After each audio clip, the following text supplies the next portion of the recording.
Killer. My dear, I don't want to fight you, but if I must. Wonder Woman angrily gripped the God Killer's sword and thrust it with all her might toward the elderly man behind her. But not only did he effortlessly deflect her attack, he even crushed her weapon into powder with his bare hands. Diana's face showed utter disbelief. It was then that Ares finally revealed the truth. The divine sword couldn't actually kill a god, because only a god could truly kill another god.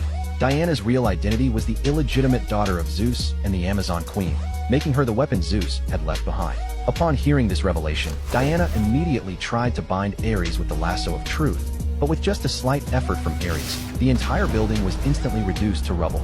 Diana was thrown hundreds of meters away. She barely managed to regain her composure and stand up, only to find her path blocked by metal scaffolding controlled by Ares. He then summoned fierce winds, and even when she released the lasso of truth, she couldn't get anywhere near him. Diana tried hurling a concrete pillar at him, but Ares easily dodged the attack with a single leap. He then twisted his palm and tore the entire ground apart. Watching Diana get dragged up into the air by chunks of earth, and then the next second,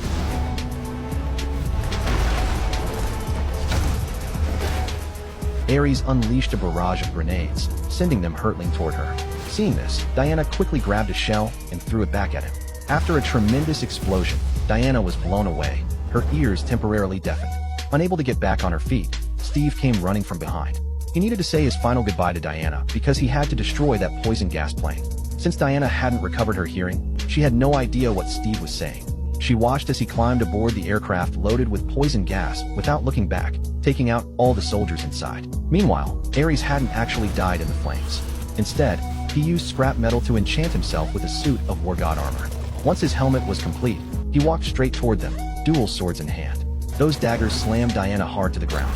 Facing the fully powered war god Ares, even Wonder Woman, daughter of Zeus, was completely outmatched. She was caught by iron chains and violently hurled away.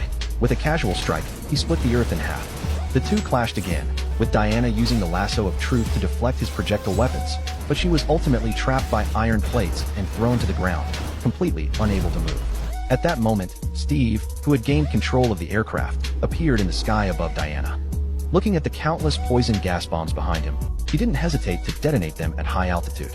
As the entire sky turned red from the explosion, Diana unleashed unprecedented energy.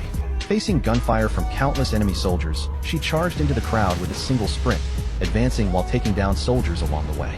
This scene of carnage excited Ares, and by the time Diana realized what was happening, they were in an absolute killing field. Ares drew his power from slaughter itself. Although Diana struck first and pinned him to the ground, being within his domain meant she was still sent flying by his palm strike. Ares then brought the doctor before Diana. Seeing the architect of this chaos, Diana lifted an armored vehicle, ready to crush him. But at that critical moment, her boyfriend's voice echoed in her mind once again. Reason triumphed over rage, and Diana ultimately let the doctor go. In that moment, her divine nature fully awakened. Seeing his plan had failed, Ares prepared to attack with full force, but the flying daggers were all shattered by Diana's aura. She then brought her hands together and sent Ares flying with tremendous force. Still unwilling to give up, Ares summoned lightning, but his repeated attacks only helped Diana recover her strength. Feeling more invigorated than ever, she accelerated continuously before leaping with both feet and finally firing lightning that completely destroyed Ares. Diana finally understood that humanity possessed both good and evil, and only by staying true to her heart could she better protect this world in honor of her boyfriend's memory.